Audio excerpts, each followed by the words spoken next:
You guys can hear me in the back? Okay. Hi, everyone. We're going to get started. We're very excited for the lecture tonight from Larry Scarpa. I will not introduce Larry. I will introduce Catherine Hogan, who will introduce Larry, but I just wanted to mention that not only is this lecture part of our public series for the fall semester, but it's part of the ARC 307 lecture series, which I suspect many of you have seen most of those lectures before and are enrolled in that studio. So we're excited to be able to combine the curricular agenda of ARC 307 with the broader school series.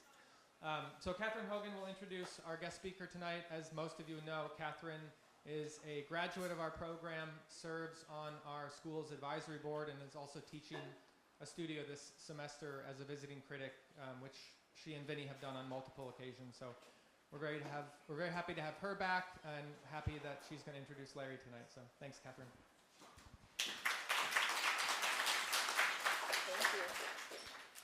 All right, thank you. Can everybody hear me? Yes. It's an honor to be here tonight and introduce Larry Scarpa, FAIA. Larry is a mentor to me, a collaborator, and a good friend. This lecture is the annual Einhorn Lecture. Syracuse University trustee and School of Architecture Advisory Board member Stephen Einhorn, 67, and his wife, Sherry Einhorn, 65, created the Einhorn Lecture, an annual event at the school devoted to entrepreneurship and architecture. Steve and I serve on the advisory board together, and he is a longtime and great supporter of the school. I know you'll enjoy this lecture, The Power of Beauty, Why It Matters. Will be an exceptional presentation of Larry's work.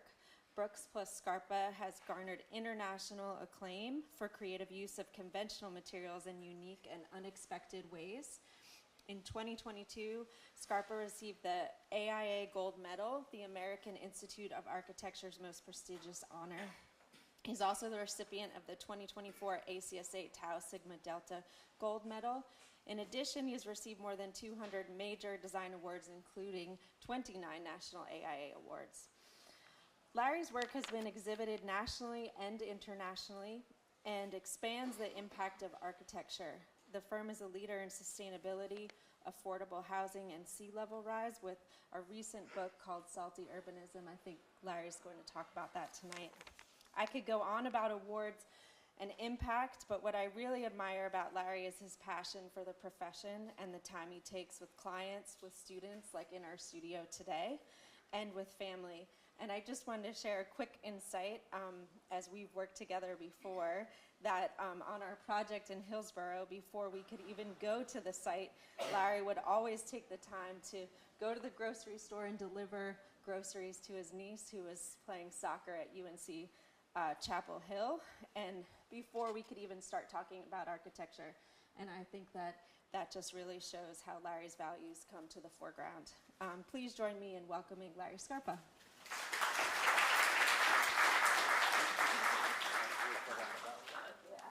I did it.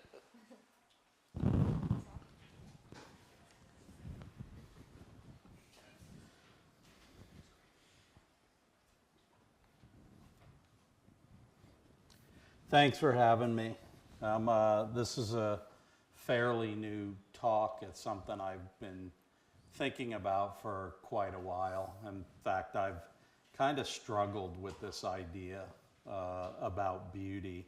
You know, I consider myself an artist, and I think our profession, we are artists. But in today's climate, it feels like almost morally wrong to speak about it. Or politically incorrect, or, you know, superficial in a way. And, you know, I've struggled with this idea because I always believed it's important, but I could not figure out why. And I think recently I've been coming to terms with this idea, and I want to share with you a little bit, and partly because I think that beauty contributes to our human experience in unique and compelling ways. So as a firm, we've worked what I like to say in parallel universes. You know, we work for severely disadvantaged population. We also work for very wealthy people. And on the surface, you know, it seems like a double standard or contradictory, and sometimes it is. But after about 3 decades, a little clarity has been emerging for me. And that's what I'm going to talk about tonight and try and articulate and share with you why I believe beauty matters. Okay, let's get it to advance.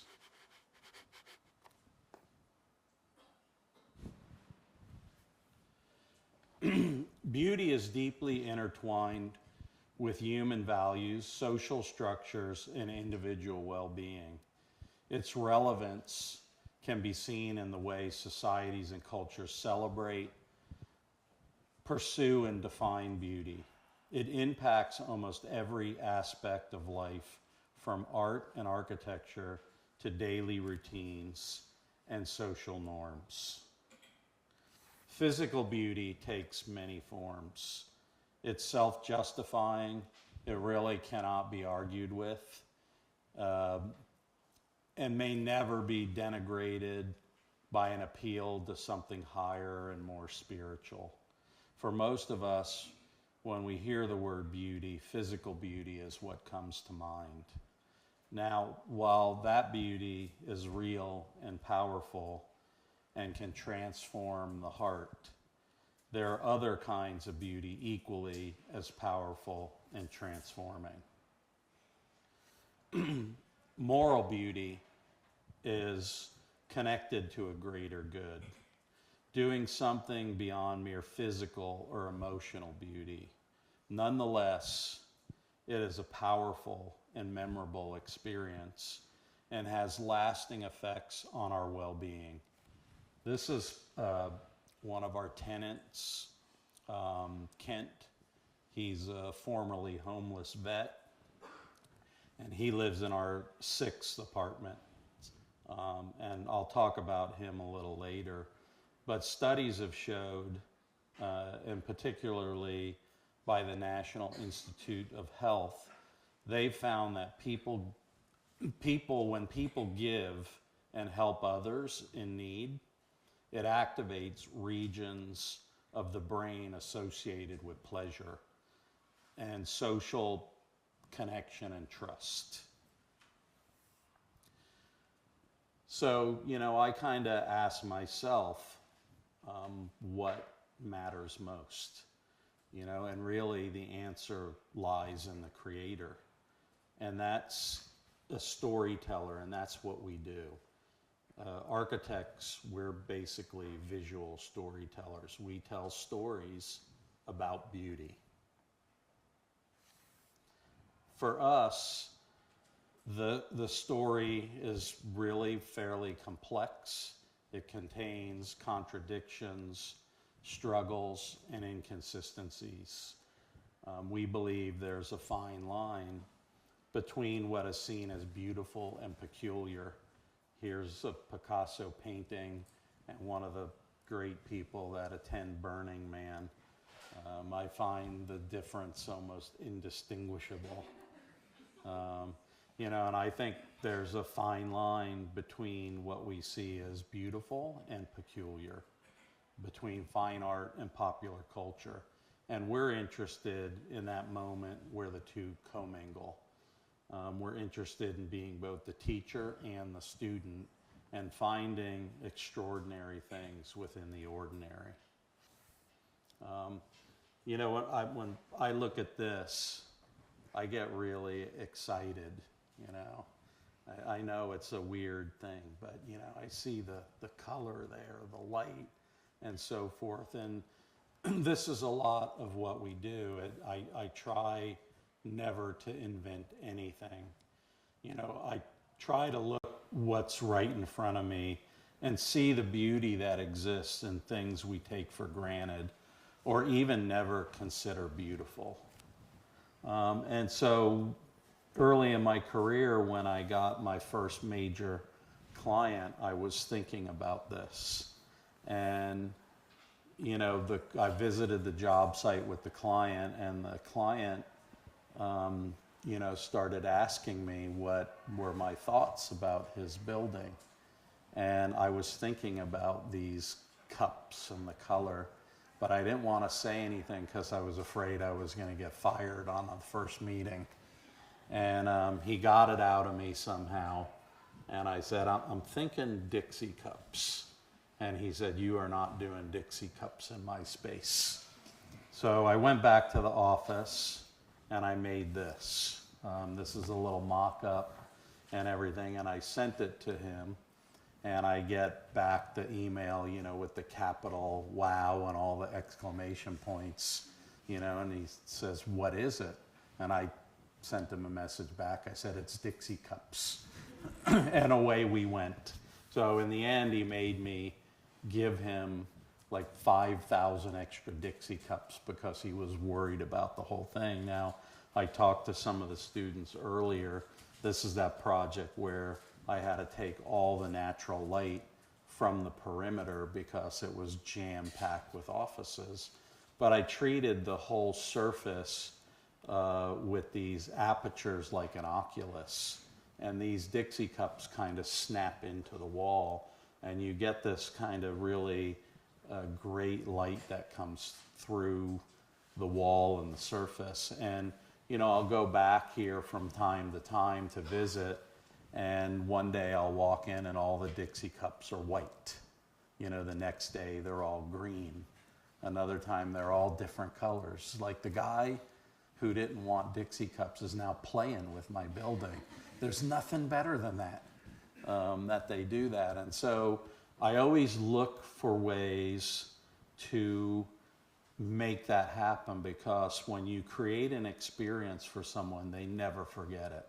Like if you close your eyes right now and you think about it, you can see a special place to you, whether it's from when you're a kid or even recently. It's as clear as day in your head, and you can see it like it's yesterday.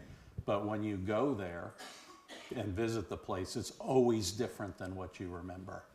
And it's the experience which is powerful. And so if you leave that experience behind, people never forget. And so we are always looking for things. Again, I try to look right in front of me. This is another one where we use ping pong balls. And they seem on the surface, you know, people have told me these are kitsch and all that, but we're really problem solving too at the same time as I think making art. So I worked doing a lot of edit studios, and all these editors always wanted to work in these pitch black rooms. And when I finally figured out why, it's because glare is like a knife or a needle in their eye. They just say, to get rid of glare, make it black. And so I found that these ping pong balls basically pixelate the light in a way and create this like uniform texture across their screen, and then they get natural light. So, you know, we built this place for an editor like that, and here you can see it, and then the final product. And, you know, what occurs is when people see it, they are taken in a way emotionally. And then when they get up close to it and they recognize it's something familiar to them, it heightens the experience. And it's that experience that they never forget. But what I learned too, this idea of light really has magic in what we do as designers. And the light creates what I would call emotional beauty. And that's very different from what I believe how we would define physical beauty. Emotional beauty it's not like the beauty of a sunset or a great painting, but it's the beauty of a particular expression. This is the interior of a mosque, the Cathedral of Cordoba in Spain, that was done in 988 AD. It's just magic, you know. takes your heart away. You know, we all know this, right?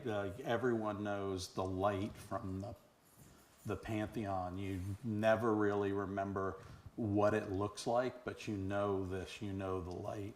And light has an unforgettable impact on our perception of space and time. Like physical beauty, there's a divine quality of emotional beauty and light. It leaves memories that are rarely forgotten, whether or not we remember those places, like I talked about, the physical object. And I worked for a guy who, at the time, I never really understood what I was doing, but he understood this. You know, I worked for Paul Rudolph in New York very early in my career, and he used to make these drawings you see on the left. They were numerous drawings where he would actually try to draw the light. He was not really drawing the building. He was kind of drawing the light because he knew the power, and he would explain to me that, you know, space should escape while light comes in. And he described this kind of balance of tension that is really what makes his space powerful. It's kind of that kind of tension with light and space. And so I always thought of this idea of light as being important in what we do. And these things, you know, our profession is very complicated, so it's not like I keep notes in my pocket, don't forget light. They come and go, you know, and memories get jogged with it. And, you know, like I saw this one morning driving to Starbucks to get my coffee. They were painting a bus shelter. And I'm like, oh my goodness, look at that. That's like magic, you know. And so, you know, I got to the office and we started looking at things with light. So I mentioned this idea of a parallel universe. So we have a whole series of projects that go on in our office that don't pay anything. You know, we have sort of traditional clients, and then we do these kind of investigations. And they don't have a beginning or end. They just are ideas and thoughts that we pursue in order to find kind of magic. So, you know, I went back to the office and this notion of light took me, and so we started doing all these studies, you know, how light broadcasts through marbles, recycled glass, and then these drawings you see on the bottom right-hand corner I got enamored with. And I don't know if any of you have been to a hardware store. They have all these plastics or these acrylics that there's 1,000 colors. You know, they're always on the keychain there, and there's not one beautiful color, you know. And so I started to just layer them to try and make a really nice color, and I discovered like the spatial qualities that you can get in that by stacking them. So we had a project under construction, and I immediately kind of put that in our project. So these are offices that are backlit with skylights, and this is 8 layers of acrylic stacked up, and you get this amazing broadcasting of the light that's really difficult to even capture in a photograph. But when you go there, it kind of takes your breath away. So we have a lot of these things that sit around our office. We make them. This was part of that. I just started to look at how light could broadcast through wood. We made little maquettes. Again, I had no idea what I was doing. But often people will see these things, clients, and ask about them. And so I explain to them what they are. And they, you know, will say something, can I have one of those? You know, and I have to scratch my head and I have to think about it. And I go, I suppose you can, you know. And then it's like, what do we do? So I started looking at this wood and seeing what we could do, and I came up with this idea or thought about how we think of wood as people, which is really interesting. We think of it either like a tree, right? Something that grows, that's very organic, or almost inert, like a stud that you build a house with.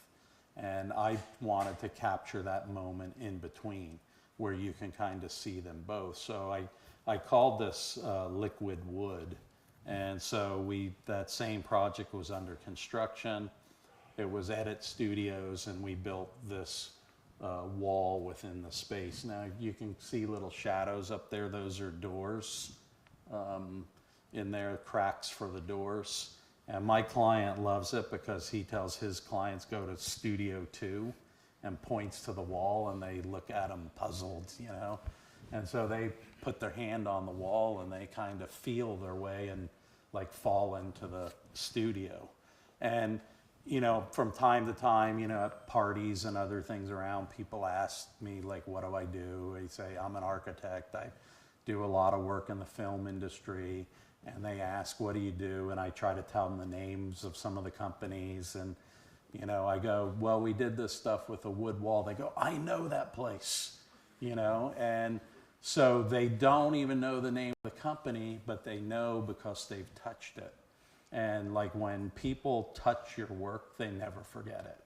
And that's part of the thing I say about experience is when you can affect people inside, they will never forget that. And that's what we try to do.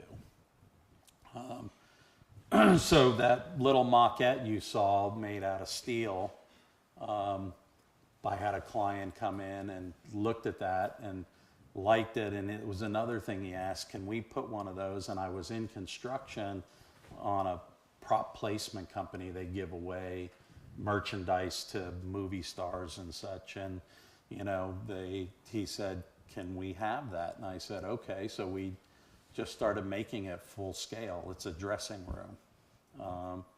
Here it is going to the site. Okay, as you can see, it doesn't make quite a good dressing room with nothing on it. And I frankly didn't know what to do. And they were moving in, and my client's asking, where's our dressing room? And I started to avoid them because I didn't know what to do. And I was right at the point where I was getting ready to call them, driving home, and tell them I basically didn't know what I was doing. And for the first time ever, the guy who fixes my Volvo, I see this sign on his building. It says, "Will shrink wrap everything," or anything, and this is sitting in his yard. And I pulled right in. I go, "William, you do shrink wrap?" And he laid it on me. I do things for the military, blah, blah, blah, I went right back to my office and I got that little maquette, brought it to him and said, can you shrink wrap this? And I came back the next day and he was quite a bit more humbled. It didn't quite work out for him. So I thought I was going to lose him. And I, at this point, was desperate. And so I talked to him, what's the problem? We worked through things. I took our dressing room back. We made some modifications. I convinced William to do it. And here he is in the shop doing it. So we made it a bit like a pig on a spit. And he did the shrink wrap, and this is the end result. And you don't get these things by drawing them. You have to kind of put your hands on the work. But part of this is like I sound like I just throw caution to the wind, but I really don't. I would say it's more of a calculated risk taker, and we bring our clients along that ride. And I think if you take some risks, you get really the extraordinary results come with that. And I found that you can do it if you bring your clients along. But this also showed to me this like idea of light was really a big part of it that made a difference. And so I always think of that idea. We got to do a house in Chicago. This is a house. It's a small house. It's a little courtyard house. And it's actually in Evanston. And I started to, I love things that move too. Like, how many of you love moving buildings? Who doesn't? They just don't work well to make your buildings move. But this idea of movement and change, it just draws you, like how things can change. And that was on my mind. So I set out to do a building that had this quality of light and movement, like where the building could be, the facade could be spatial in a way. And so this is a brick facade. We made models, we did all kinds of things for this building. You can see the courtyard here, but we drew every single brick in many different ways. And what, like some of our other projects I showed, what always would happen is contractors look at these ideas and they go, very expensive. The first words out of their mouth, this is going to be very expensive. So I'm prepared for that. So the freaks the owners out. They get all scared and I go, hold on just a minute. So I have this drawing, right? I say, no, it's not complicated. This is how you do it. This is how you build it. And then the guy scratches his head and go, oh, that's pretty easy, And, then they go, well, why don't we do this? Why don't we do that? They want to now start designing it. And I'm like, can we just go with what we have? So here it is. It's basically a series of columns of brick. They're extruded up and they rotate. And this is kind of the result. Now, this isn't photoshopped or anything, but what's happening with the light, you are getting light simultaneously from behind the facade of the building, that's coming from behind, but also hitting the front of the building because of the rotation of the bricks. So you get this kind of weird quality of light that, is compelling. And the owner tells me that people drive by, the building and they stop like right in front of the building, like dead in the car, like in their tracks. And then they back up and then they pull forward. They're saying something's going on. I'm like freaking out here, because they can see through the building, then they can't, and he's great. He loves it. He sits in his courtyard and he watches. It's like a show for him. So this is a little show. This is a short vid. This is the owner. You're not really sure when you look at the front of the house that it's actually a house, because there's nothing house-like about that front wall. It's beautiful, it's geometric, but it's not traditionally residential. The building, you're able to see through it at points, but as you move, it will literally close up. I'm trying to think how best to express it. In some ways, it's like cloaked or not there, so it's there and it's not there. People are stopped in their tracks just looking at the brick screen. They find it so interesting and unique.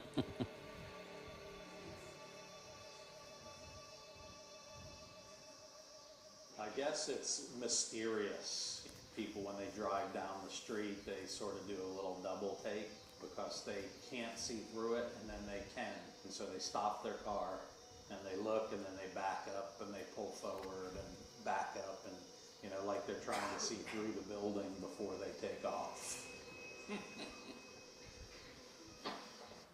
This is another project we just finished that I did with Catherine and Vinny in North Carolina. It's a house, but I thought of, that again, the idea light, but also what Robert and Allison Smithson would do, where they would put these mirrors in a landscape and tilt them so that you see the sky and the land at the same time, and this is kind of powerful. It makes you think about your place, where you are, And it's the same like with that drawing I showed of Picasso. You know, he would draw two eyes on one side of a face, you know, not because they were there, but because he knew they were there.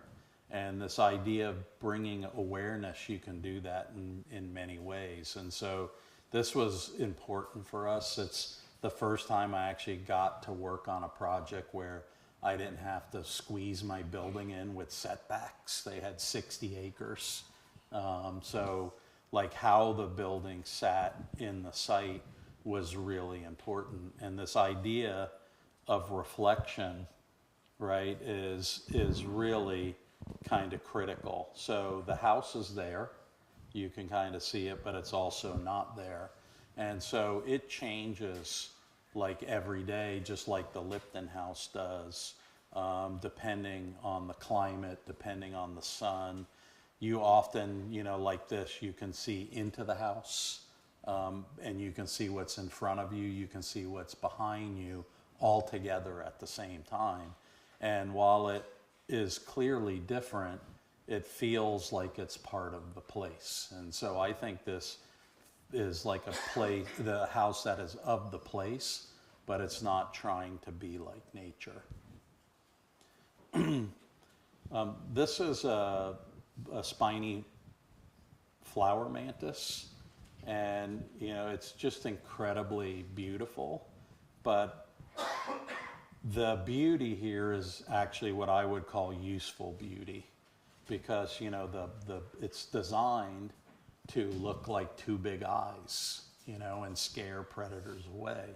And this kind of useful beauty is really a way to articulate a more general idea that I would call functional beauty. So the thing's function being either integral to its aesthetic qualities, or a thing's aesthetic qualities emerging from its function, or something closely related to its function, such as purpose, use, or end. And this idea can embody the idea of physical and emotional beauty, but they're not mutually exclusive. So we do this too a lot. This is a housing project in LA where we took some of the similar ideas of movement, but this also is performative. So it's one shutter that we put on the entire building. And its site has great views to the east and west, which are terrible for the climate. So what we did was create this way to actually make the building performative. And when you do this, you always come out a winner. So what happened with this building, you know, we got prices for this too. And again, our owner scratches his head and like, this is going to be really expensive, right? So he says, can you like do a drawing for me and just take the facade off and let me see what it looks like? So I said, sure, no problem. So, you know, showed it to him. He's like, wow, it's really ugly, but I'm going to save $200,000, right? So I let him go about it, you know, and so I show it to my mechanical engineer. He's like, oh, you're going to take that off? We're going to have to upsize all the mechanical systems because all the direct sun and everything you're going to get on the building. And then my structural engineer goes, oh, you're going to put bigger equipment on the roof? I'm going to have to change the structure. So at the end of the day, the screen wound up costing him about $25,000. My client thinks I'm a genius, all right? But it's just, again, if you just do it for simply aesthetic reasons, you will always lose. But if you do it for a purpose, you will always win. But behind all of that is like an idea. And so I was thinking of, you know, two people. On the left is a guy I teach with at USC. He's a choreographer named William Forsythe, and he's done these improvisational pieces with light to make space. And then the other one is an artist named Patrick Hughes, who had done these paintings, which he called prospectivity, which the canvas, the painting doesn't move, but when the viewer moves, it changes your perspective of the building. And our building is similar in that way. And so it changes every day by what the user wants. So if some people don't care, it's a busy street, if they're seen walking around naked in their place, others do. You know, others like it dark, at light. It gives them that kind of opportunity, but then it allows the building to change every day. We did this school in South LA. This is a really tough neighborhood. As you can see, everything's really pretty gray. That's the color of the neighborhood. But their existing school burned down. And this is the fire of it burning down. And I got really excited to do like a new school. But if you look at that diagram on the right, the shape here, that is the exact footprint of all the electrical easements, okay? And the circle is an abandoned oil well that needs that access too. So our building form took on that shape because that's all we had. Here you can kind of see it. That planter there is the access to the oil well, but it's a courtyard. This is a metal building. This is all bulletproof building. They have drive-by shootings. And you know, people ask me, why yellow? You know, well, it's like the only color in the whole neighborhood. We did some things like that whole courtyard is made from the existing buildings. We cut all the concrete up slabs and made the courtyards with it. So this is a stormwater retention. And here you kind of see that space. Now the picture on the bottom right, you keep in mind this is like one of the most depressed areas in LA. They shoot BMW commercials at this school. You know, the irony is so interesting to me, you know, that they do this, and good designs kind of for everyone. But we use this perforated metal in a number of ways, so you get a lot of the same qualities that you saw at the Lipton House, where the light comes from behind and from the front, and so it's ever moving. But what it also does is we create these private spaces for the kids. So this is a classroom. They all have lots of flooded with natural light and ventilation. They're secure. They can go into a courtyard space, and they can also see out, but you can't see in. We work for, you know, a severely disadvantaged population, homeless people, and you know, this is what I would call moral beauty. And moral beauty is measured by a totally different standard. It's not necessarily physical or emotional beauty, but it's equally as powerful. It's something much higher than ourselves. Everyone wants, and I believe this, to have a purpose in life. And scientists have proven this. They believe that altruistic behavior releases endorphins in the brain, which produce a positive feeling that they call the helper's high. Like giving doles out several different chemicals in our brain, which scientists refer to as happiness chemicals. And they include dopamine and endorphins that give people a sense of euphoria. And this is associated with things in our behavior like tranquility, serenity, and inner peace. Studies have also showed that giving to others makes us happier than if you were to buy something for yourself. Stephen Post, who's the director of the Center for Medical Humanities, has kind of proven this in his research as well as other scientists. So this idea of giving, I think, is a really important aspect of, I call, moral beauty. This is called the Six. This is 52 units for disabled veterans. This is where Kent lives. You know, our client describes it as a box with a hole in it.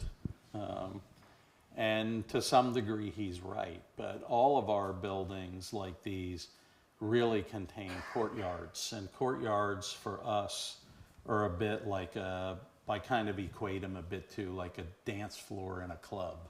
You know, so like when you go to a club, there's always someone in the middle of the floor, you know, going crazy, and you go, I would never be there doing that. But then there are people standing on the side watching. And so we always create these spaces where people can be the center of attention if they want, but they can watch and just participate by looking. And that's part of the healing process. And in this case, if you look, we have real art that hangs in this building. We work with the Marciano Foundation to actually put real art there. And again, just because you're disadvantaged doesn't mean you don't appreciate things. And when people get this, it becomes part of the healing process.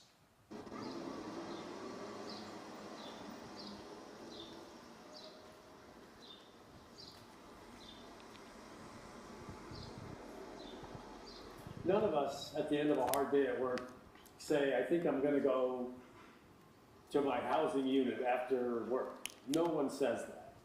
People say, I'm going home.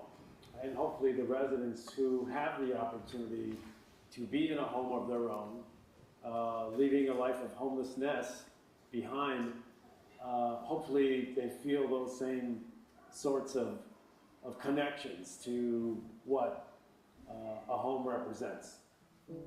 People are always a little worried about an affordable housing building going in or a supportive housing building going in. And I think all too often, homeless folks who have passed through various systems probably reflect the worst in design. This is the local welfare office. This is the local mental health office. This is the local probation office. At best, pretty utilitarian. At worst, spaces that communicate a very negative message to the people who engage in those spaces. And we think that's a model that should be changed. Design can be used creatively as a solution to ending homelessness, no matter where it exists. So this is a rectangular shaped building on a rectangular shaped lot. Nothing terribly unusual about it. Pretty commonplace actually when you think about it. But I think it says you can do something really imaginative and creative in terms of crafting that solution, even on a plain old apartment building lot. Angie mentioned that the facade of this building is actually a space, which is the first time I heard her describe it that way, and I thought, that is really pretty interesting. The facade is actually a space. This is a great looking building on this block, even without homeless folks in it. The fact that homeless people live here, I think, once again, promotes a very positive depiction of what supportive housing can and should look like, in my opinion. I used to sneak in McDonald's and stuff, like I used to the restroom and go in there and take a bath. My pride was really bad to just go and say I'm homeless. This building is marvelous. So I have family come visit. We have a community room. Like you want guests, your guests don't have to be inside your home. They can be inside the guest room, enjoy your company for a couple of hours, and send them on their merry way. We created an aperture which was lifted up above the street so that it appears really open. There's a visual connection to the street, but not necessarily a physical connection. You can come up on the roof and just relax your brains and get your thoughts out and make yourself better. This building right here will make you a better person.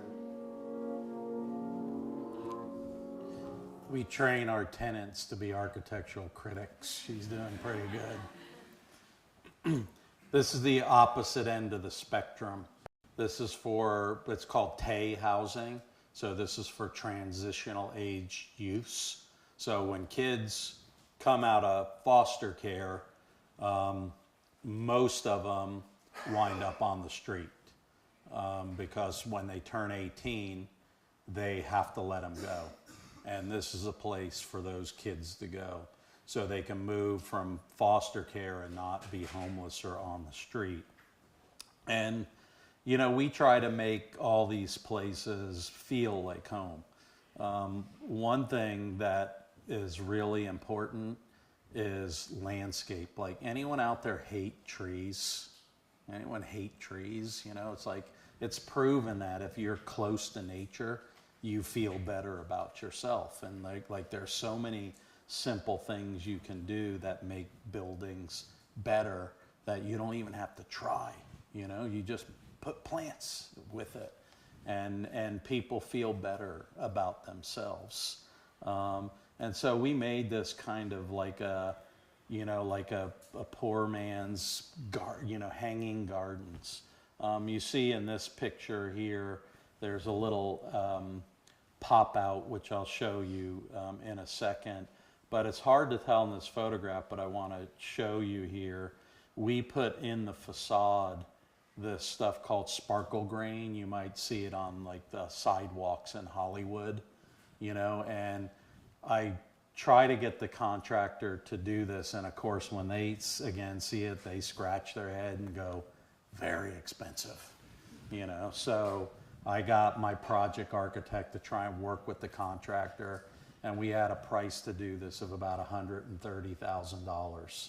Well, after working really hard, we got the contractor to come down to $105,000. And it was that time I just went out to my shop, I turned my phone on video, and I actually did the installation on a sample.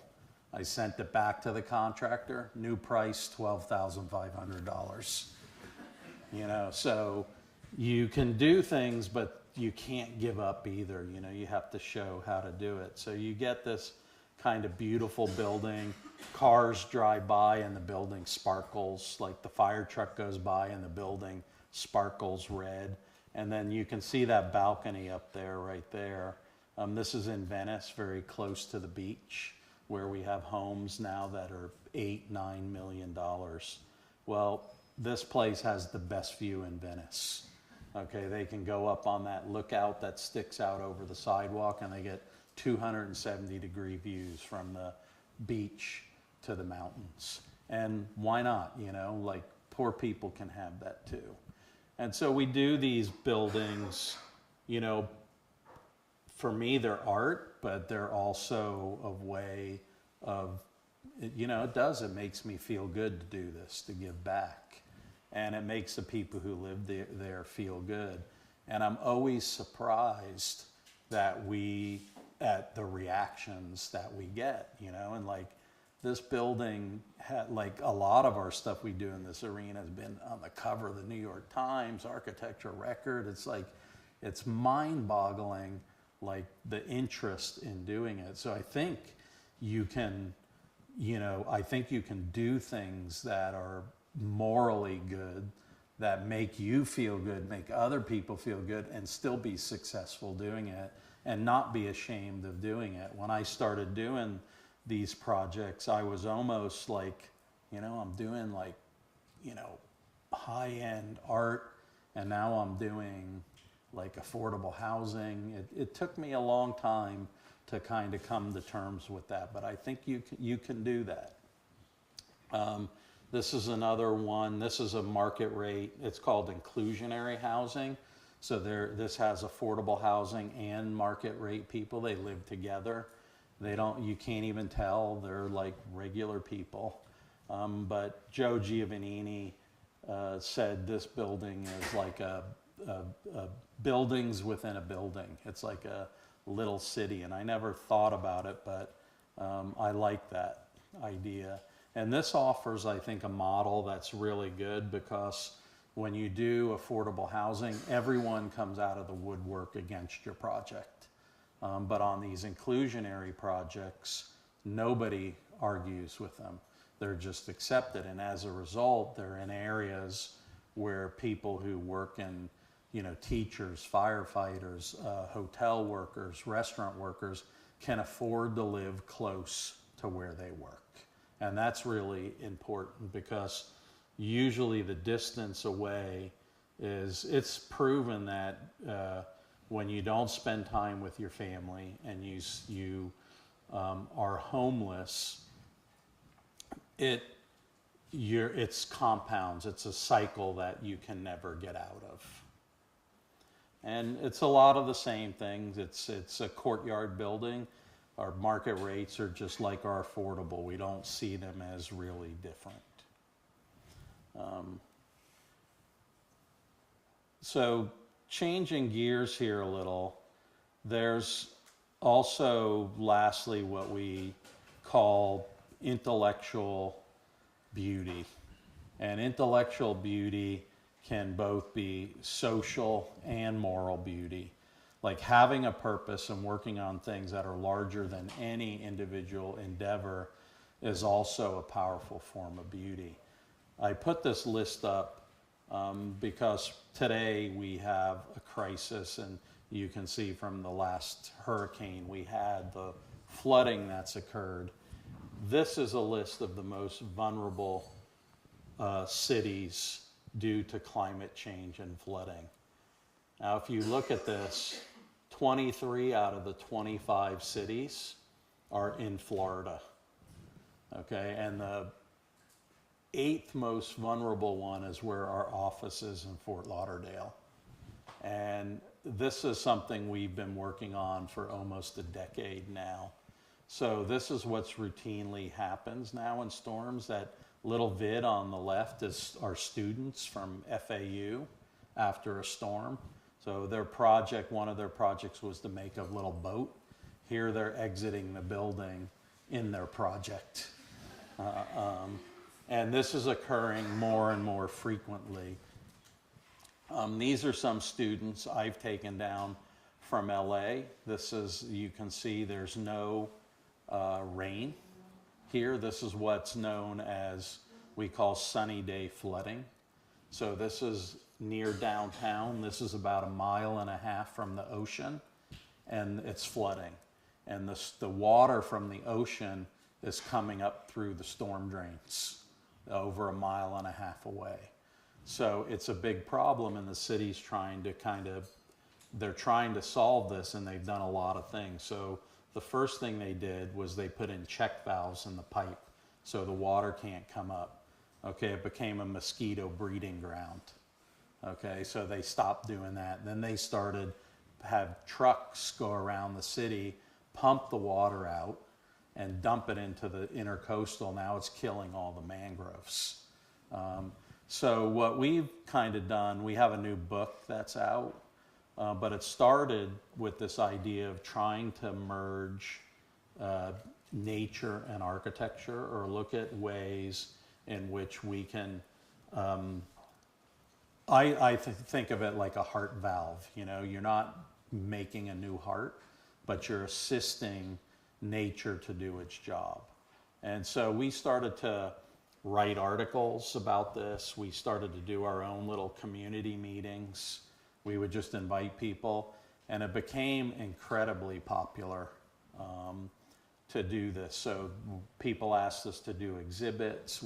I couldn't believe how many people would come out to discuss these topics. And then we started doing studios with students.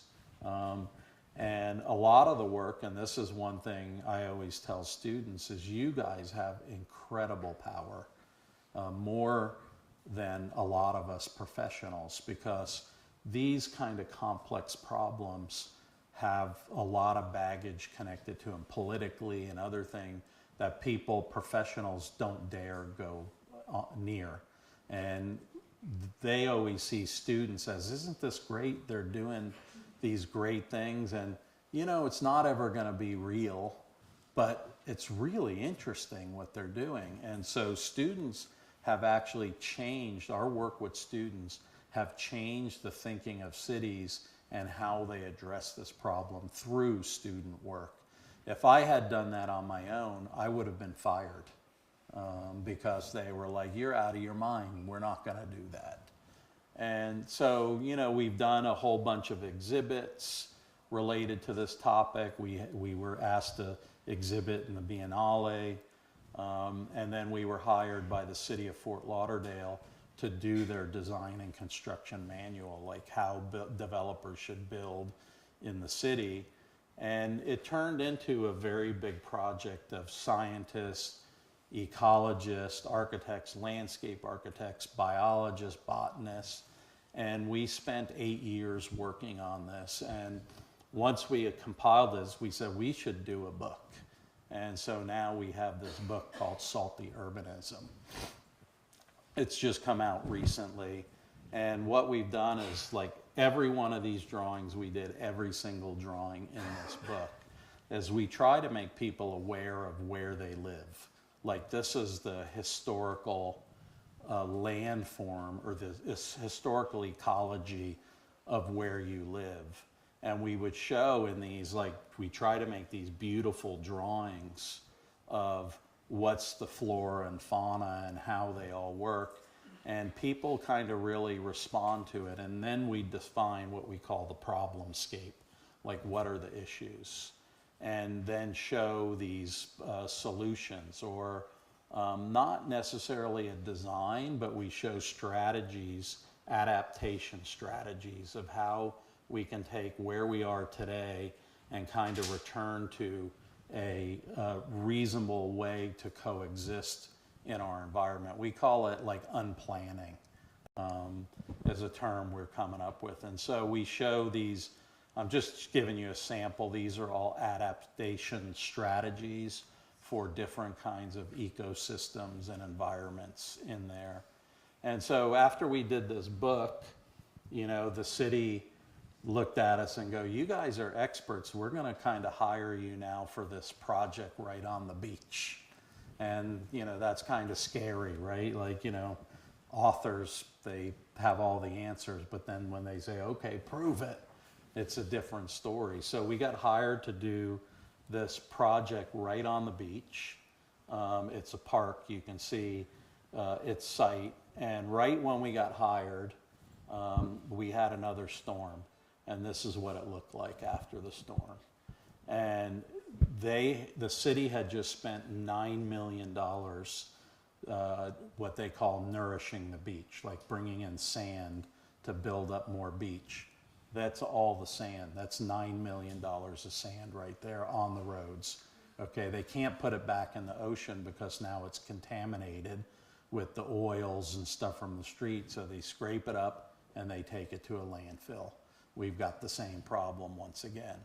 So what we try to show is, like, this is what we've done to our land. This is the current transect of what we've done. We've kind of taken away the natural system, you know, what people refer to as sand dunes. They're really root dunes. And in our project, we try to recreate that in a way that kind of mimics nature. So we go from this idea of what the existing park looked like to one that would do its part to help mitigate the storm. And the end result looks like this. It's got a children's playground. In the middle, you have all these kind of dunes. And then it's got a way which you spiral around it and you kind of come up to this observatory over the beach. It's almost done. They're opening in next month now. So there's a rendering, and this is what it looks like today. So I'm going to leave you with something that the French philosopher wrote in his book on the architecture of happiness. And he wrote about the philosophical and psychological relationship between architecture and our identities. Buildings that we admire, he said, are ultimately those which, in a variety of ways, extol the values we think worthwhile, whether through material innovation, form, colors, or service to society. Qualities such as friendliness, kindness, subtlety, strength, and intelligence are part of what we believe to be beautiful. Our sense of beauty and our understanding of the nature of what is good are intertwined and inseparable.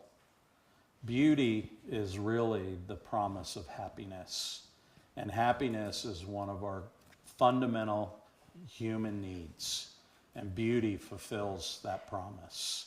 And that's why I believe beauty matters. Thank you very much.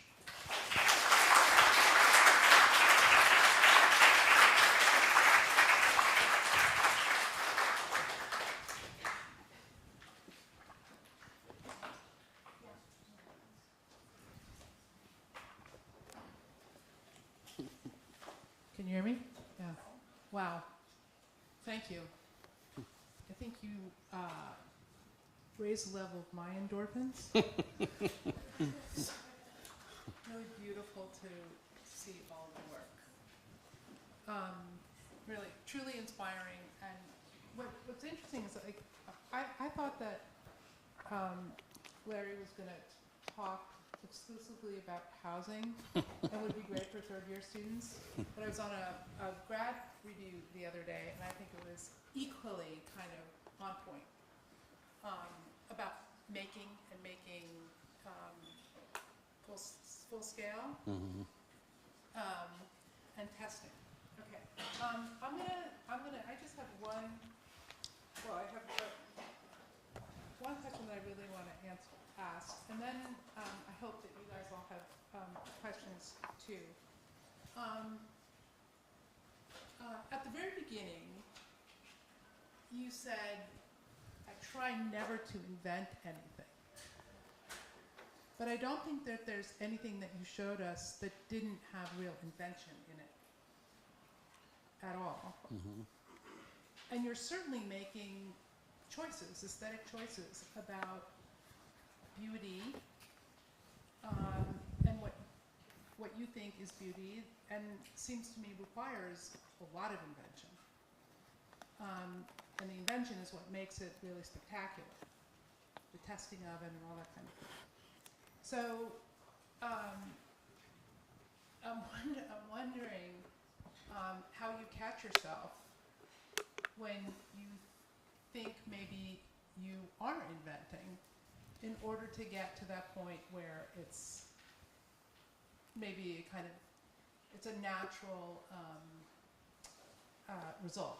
Right. I think when I say don't invent anything, I think we too often try to create something completely new, and thinking that is beautiful by doing that. Most of the times the beautiful stuff is right in front of your face. You just have to look at it differently. And so, yeah, we've taken materials and used them in interesting and different ways, but they're already there. You know what I mean? It's like Charles Eames said. He said that, ideas don't belong to anyone. He said they're out there for everyone to be snatched up and worked on.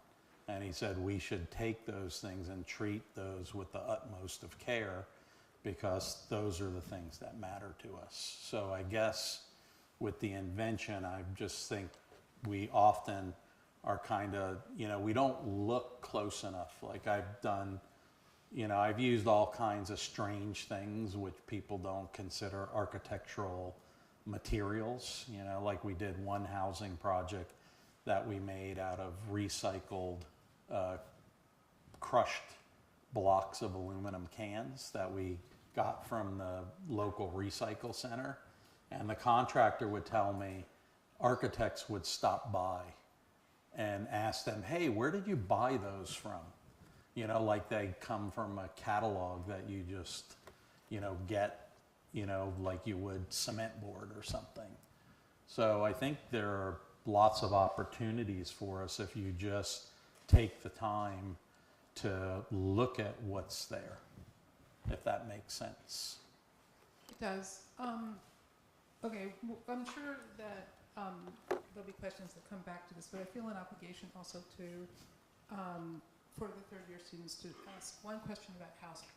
Okay, those are good questions. So we've spoken a lot with the students about the problem and the necessity of understanding housing at multiple scales.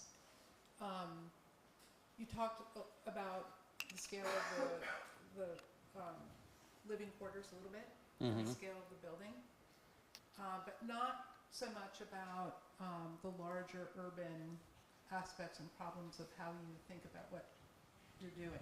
Can you talk a little bit about that and how it affects the housing that you make? Well, I don't want to keep everyone here all night. I mean, again, you know, there was a time in my career where it was very difficult to muster up enough to talk about for 20 minutes. Now I've really got to edit down, you know, what I talk about. So like the whole housing is another thing. I've founded 2 different nonprofit groups that work on housing issues like you're talking about, but it's really policy that matters. And so we've been active in changing policy on local, state, and national level related to affordable housing. And that's where you get the big change. You know, one of my clients who's become a friend, a very good friend, she taught me that, you know, because when you change policy, you change it for everyone, not just for yourself. And so you have enormous impact once you can make policy change. And we've done, like if there were LA architects here and I mentioned the small lot ordinance, everyone would know what that is. It's fundamentally changed how we do housing in LA. What people don't know is I wrote it. And so, you know, it's again one of my night jobs where you really make big impact when you're affecting policy. So for all of you out there, you don't have to be a designer to be a great architect. You know, there are people like Maurice Cox. There's a whole host of other people who do, Harvey Gantt, who, you know, become mayors of cities or heads of organizations that have bigger influence and change than we would ever have as an architect designing a building. But I mean, I never thought about it until Steve Luoni, you know, once told me, he said, you guys are the only architects I know that when the rule doesn't work for you, you just go get the rule changed, you know, and I guess to some degree that's also true. That's what we're trying to do. Yeah. All of third year right now. Well, you're the future. You can do it. Like I said, don't underestimate your power, because you have a lot of power that you don't realize. And the power comes because people see you as not a threat, where they see professionals as more threatening, like they want them to help, but professional can't see past a lot of the politics and things that you don't necessarily understand yet. And that allows you to propose like interesting and fresh ideas that, you know, politicians and policymakers often don't want to hear, but then when they see it, they look at it and go, huh, this is really interesting. And it starts to change the way they think. And like I said, I've done that with my own students who've really been a force for changing policy and changing direction and how you affect, you know, what we're doing with the coastal adaptation has come largely from student work. Yeah, I don't want to talk about everything that we're doing, but I don't know if you know the story, but the highway is about to come down. Yes, I've known that for a while. Yeah. They swear it's about to come down. I do like the giant glaciers that break off under there periodically in the winter. Well, exactly. If it's not taken down carefully, it will fall down. pretty soon. That was the prediction about 10 years ago, that it would fall down in 10 years. So we have to be careful. And what comes after that is a proposed boulevard that nobody really knows what it will look like yet. So we're working on that. Yeah, I mean, there are models that, you know, the Embarcadero in San Francisco, you know, what they did in Providence, Rhode Island, you know, those were big parking lots downtown. Now they got fire water, you know, it's like changed the whole tax model of the city. So it's a good thing it's coming down. Yeah, it is good. Okay. Questions? Yeah, okay, hold on just a second. There was, Hi,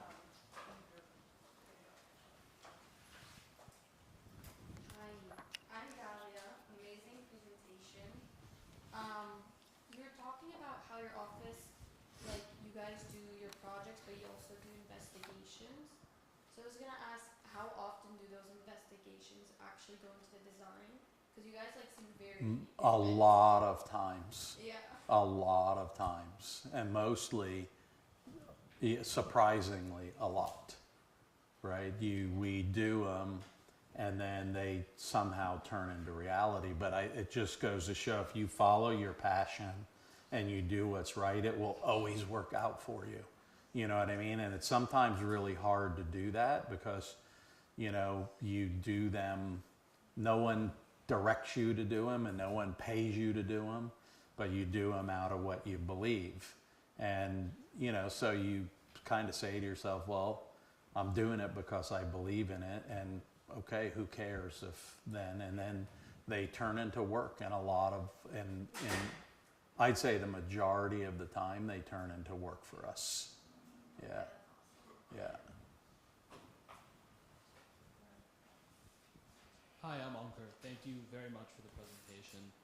Two questions, one sort of broader and one more of a specific sort of yes or no. But the first being how often you look to biomimicry as a source of inspiration for your work, especially on the topic of invention, saying you sort of look to what's already there. And I think nature is a beautiful precedent for that. So I'm wondering how much you engage with research into what already exists in nature in terms of systems for buildings and such. And then my follow-up to that would be if you ever engage in any sort of parametric or computational modeling to bring that to life. The first answer is no. The second answer is yes. Okay. But we do that, you know, again, like I said, I can't cover everything in less than an hour, but a lot of our buildings, again, it's to get them built and to do them because you know, you don't have a lot of these pressures yet, but cost is a big paradigm and a pressure. So we actually, on a lot of our projects, do direct fabrication from our modeling. And we also, another bigger picture, you know, what's happening in our profession. And I don't want to scare you away, but we're getting asked to do more and more for less and less. And so the only way that you can survive is to do it more efficiently. And we've developed a lot of kind of ways in which we work to be able to still be creative and, you know, not go out of business. Yes. So thank you for the presentation. I thought it was really profound and poetic. My question was really just, it was partially a question and partially a reflection on the ways in which you thought about the architect's role as almost an alchemist. I'm really interested in trying to understand how you actually picked what material that you wanted to change the cultural value of, and then the process by which you went through in order to shift that. I'm thinking about things like lobster. Thinking about like what? Lobster, for example, which historically speaking wasn't always seen as fine dining, but now is seen as something that's completely different. One of the themes that we're exploring in my studio is this notion of unothering, and I'm trying to identify ways in which students might be able to apply some of these concepts that you're taking on. Well, you know, again, there are always choices and there are always things. So we, you know, ultimately we want to build things. And so the paradigm of, you have choices because some things are going to be real expensive, some things are not, you know. So there's a balance. In the case of like the glazing on that house, we got several samples, and you know, that are standard or things off the shelf. We didn't make something custom to do that. But to be quite honest with you, you know, you don't know exactly what the final result's going to be. And I prefer it that way. I like the magic in like seeing, you know, what evolves. So like a lot of that stuff with that house and the Lipton, the brick one, I had an idea of what would happen with the light, but I never would have predicted how it actually turned out. You know, I had an idea with that shrink wrap of how it would come, but I had no idea how it would actually turn out. And I like that. I don't see a lot of value in knowing exactly what it's going to be like in the end. You know, from a performative point of view, from some, you know, measurements of sustainability, I think it's important. But I think from an aesthetic point of view, you don't have to know exactly what it's going to look like. That's the way artists work. You know, they make drawings not of their work, they make drawings about their work. And then as they make sculpture, they change it. You know, they adapt. And I think we, as architects, try too often to, okay, we've done the drawings, that's it, the project's over. You know, just make it exactly the way we drew it. And I try to have enough to where, you know, the building can be a drawing at full scale, if that makes any sense. Yep. Hi, I'm Stella. Thank you so much for the beautiful presentation. I'm sure we all learned a lot from it. And my question is, what has inspired you to design with large aperture that is almost like a commonality throughout a lot of examples you showed us today? Large apertures? Yes. Like the connection with the building itself and the street and the six. I don't know. You know, and that's part of it is like I just try and figure it out. Like I like giving talks like this because it makes me think about, you know, what I'm actually doing or to try to make some sense out of it. But sometimes I don't know. And I actually tell my students, listen, when you design, it's okay to say you don't know why you're doing it and you don't know why, but you like it, you know. And I always remember one of my classmates who did this great project in school. He like completely blew the jury away. They didn't even know what to say, you know, the way he talked about his project. And many years later, I was in town where he lived and we had lunch, and I said to him, I said, Robert, I'll never forget your presentation, like how you described your building and everything. You just blew him away. He goes, well, I actually just thought of it 5 minutes before my presentation, you know, and you know, it was always there. It's just he was lucky to be able to verbalize it, you know. So I try to trust my instincts a lot, and I think eventually it will, you know, something will come out of it that makes sense, or maybe it won't, you know. So I don't really have a good answer to that question, but I will think about it now. Hi, my name's Nicole. Thank you for the presentation. When you talk about helping other people, gives you dopamine and serotonin, I can't help but think that only applies to people with a relevant privilege that can help other people. So I wonder if you can expand on any community service that you do, like during the building process, or how you building helps, like help me help you sort of situation. Yeah. So all of our projects, I mean, it would take too long to explain. We do that, but I would say our bigger sort of mission is to have a more global global effect. I mean, I think it's important that you're on the ground helping people and helping people, so that the project, the Sixth, for example, we met with a lot of tenants and stakeholders and stuff, and my original design had that courtyard open to the street, like opening down, and they told me that they said the street's dangerous to us, like we want to be part of it, but we need to feel protected.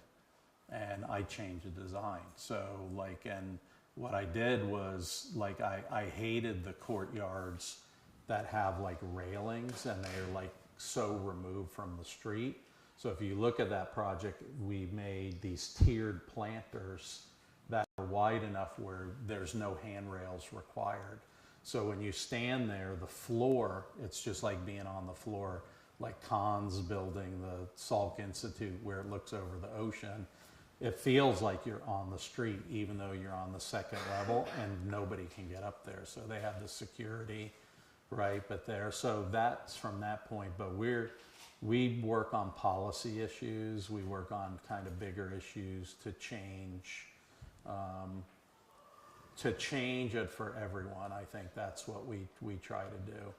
And, you know, most people follow rules, you know, I mean, my wife hates when I say it, you know, I always say rules are for ignorant people, you know, because you don't need them if you're doing the right thing. But like people who build buildings and stuff, they'll just follow the rules you tell them to do. And so if you change the rule, then everyone just follows it, you know. So whether it's through policy, codes, whatever it is, if you change the rules, you change it for everyone. Hi, thank you for the lecture. So I had a question regarding the colors that you use for your buildings, like in the LA project, just because I'm interested in kind of like how the tone of the colors affect the users. So like if they're elderly or if they're colorblind, like how do those colors affect them? Or if there's like a purpose behind it. Okay, yeah, I mean, I don't know, it's changing a little bit, but when we were in school, Michael, right, color was like, you know, we didn't really use it much. It was, you know, our buildings were fairly neutral. I like color. You know, like that school that's all yellow. You know, the neighborhood is gray, for Christ's sakes. You know, it's so depressing. This is the only thing color, you know. And it's like, people ask me, why yellow? I'm like, it's because it feels good, you know. And the funny thing is like when we were building it, you know, the contractor, he would call up and go, you know, we're getting ready to order the hinges and the hardware for the doors and everything. What's the finish on that? He's like, oh wait, yellow? I'm like, yes, everything yellow, you know. But you know, in this case, it works. I don't think it works all the time, but I think you just have to assess it, you know, on your project. In this case, you know, I had a little bit of issue with the school because they get afraid of it, you know, and I said, well, look, it's a lot like your school colors, you know, and they were like, oh yeah, that's a good idea, you know. So we changed the yellow a little to get closer to their school colors. Yes, hello. Thank you for the presentation. I was just wondering, I realized that usually when it comes to beauty, it's something that is almost retained for like people in like higher class or members of, you know, the upper class in society. But in your projects, you're like sort of bringing that to the level of like the, you know, the masses. And so I'm just wondering, what's the incentive for like the industry at industry level? What's the incentive for more firms or more industry players to like, you know, create more beautiful spaces for everyone and not just for those at the top? Yeah, I mean, I think more and more are doing it, but it's so, you know, I just from a practical point of view, I moved to Los Angeles. I knew nobody, You know, you know, that I wanted to do stuff, you know, interesting things for myself. I was interested in kind of the social aspects of like doing housing, and I would drive around and go, that is a horrible building. You know, like all the housing projects were horrible designed. And I said, I can do way better than that, you know, and I definitely can do better. I'm just going to do housing. Well, it wasn't quite that easy, you know, it's like hard to break into. I mean, really, really hard. But so, and this was at a time when people would go, you don't want to get near that kind of work, you know, you're lowering yourself.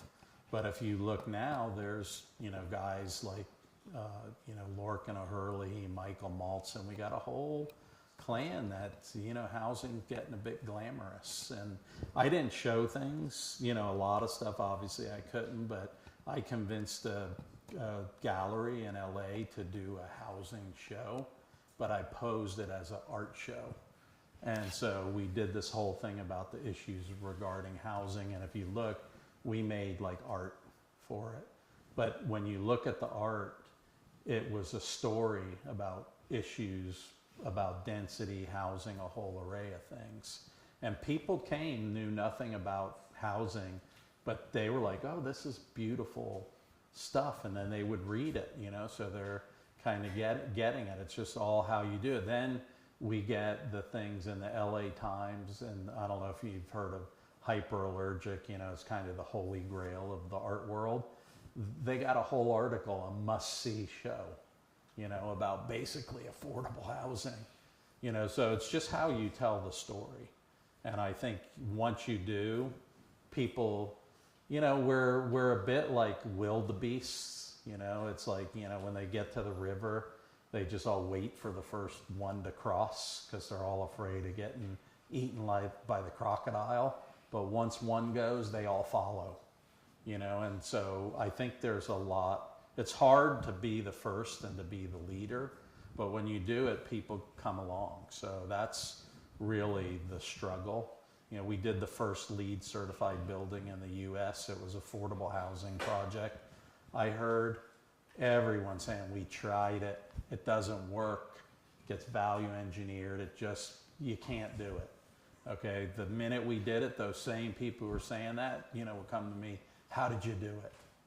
Okay, now our state requires every building to meet the performance that we fought for to get.